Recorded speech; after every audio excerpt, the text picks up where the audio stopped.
and we're here with our feature interview on Emory Henry Reports here on EHC-TV. Again, my name is Daron Vaught, and I've got with me Cristina Airado. And Cristina, I misspoke in the open. You're actually an environmental studies major instead of political science, correct? Yes, environmental studies and sociology. Okay, well, great. Well, Cristina, first we want to thank you for joining us, and we're here to talk about Occupy Wall Street.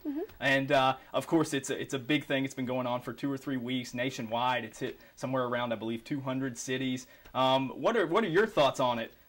Initially, just well, let's start with what is it? Can you best explain what the cause or the purpose of Occupy Wall Street is?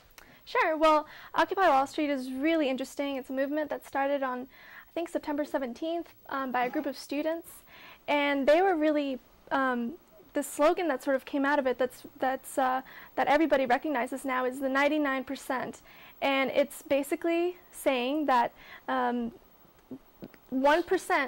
of the world's of the United States wealth is incorporated in 1% of people, whereas we are the 99%. Doctors, students, lawyers, people, teachers, everyday people, everyday folks are the 99%, and there's a huge disparity between the 99% and those in the 1%, which usually are involved in some corporate business.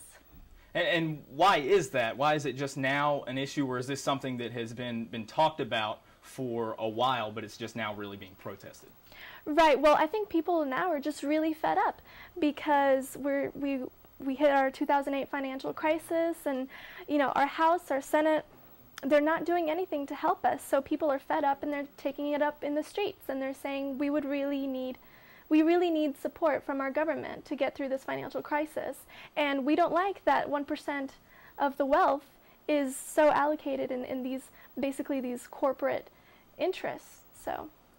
Yeah, well, I think it's pretty safe to say we've established that you're pro Occupy Wall Street, and you informed me earlier that you had intent to go to the protest in Johnson City, which was just recently had, I believe, about a couple of weeks ago, but you weren't able to make it. What goes on at one of these protests, and is it anything aside of, you think, protests and you think people yelling with signs and stuff like that? What exactly happens?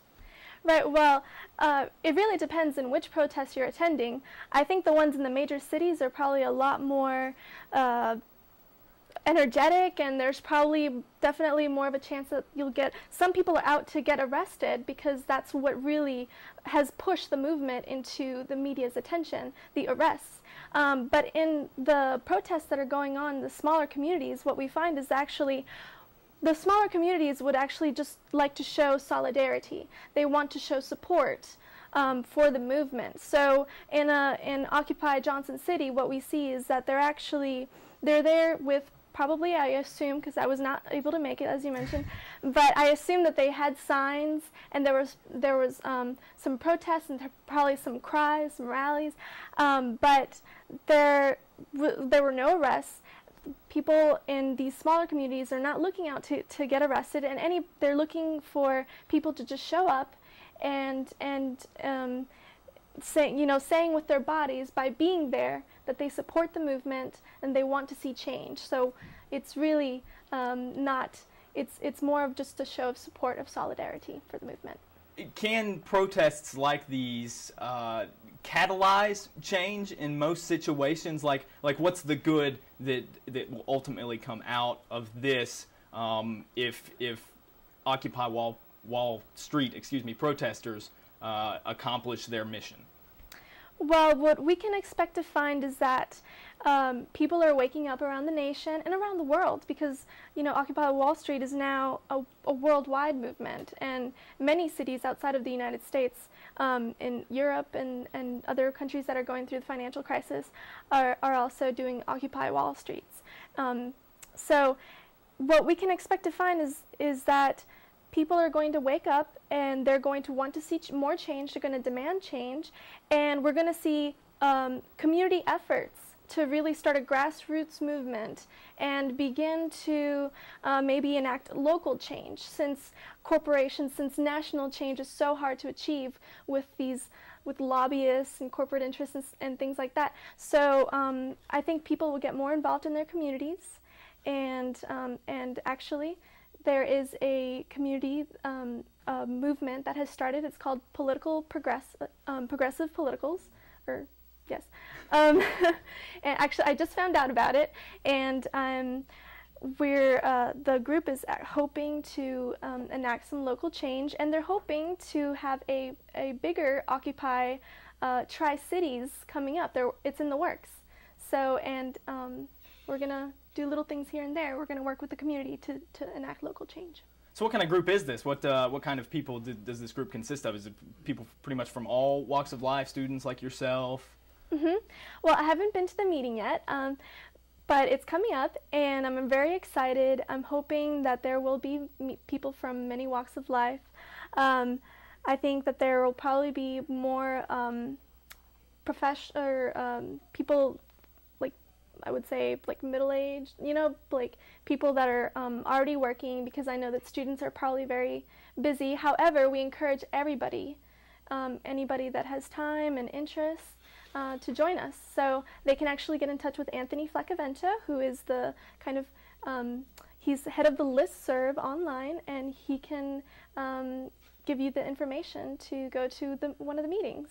And you can actually get in touch with him at the Abingdon Farmers Markets on Saturdays and get his contact information, and you can join, anybody can join.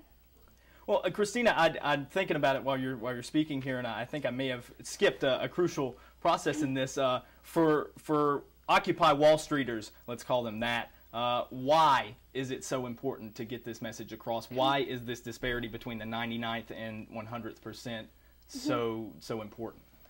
Well, I think it's just really, it's unfair. I mean, as a student, we're coming out with, I'm going to be just thousands of dollars in debt, and I know that I'm not alone. That there's just so much unfairness in the whole process, and you know, these banks are in it for the interests, and they're not fair to people that are actually seeking their services. Instead, they're looking to get profit out of it, and so things need to be changed. And that's just really important.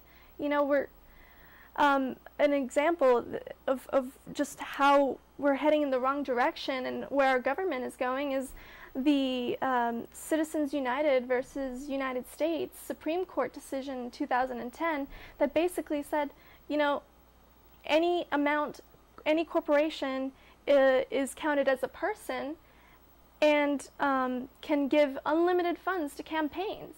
So what is this saying about where our government is going? That money will make the decision. That's what it's saying. And, you know, I think it's important that we say no. We don't want lobbyists to basically write our legislation, because that's what's going on. And it's very important. It's an important issue, and I'm glad that people are waking up to it and standing up against it. Yeah, well, it is important, and we can definitely tell that you're passionate about it. Cristina, we appreciate you coming onto the set today. Thank you. Thank you for having me. Nationally known historian and former assistant to President Lyndon Johnson, Doris Kearns Goodwin, delivered ENH's 175th anniversary celebration keynote address on Thursday, October 16th in the King Center here on campus. She encouraged students to try and find their passion, because spending an entire life doing what one loves is priceless. EHC-TV's Brent Treesh has the look.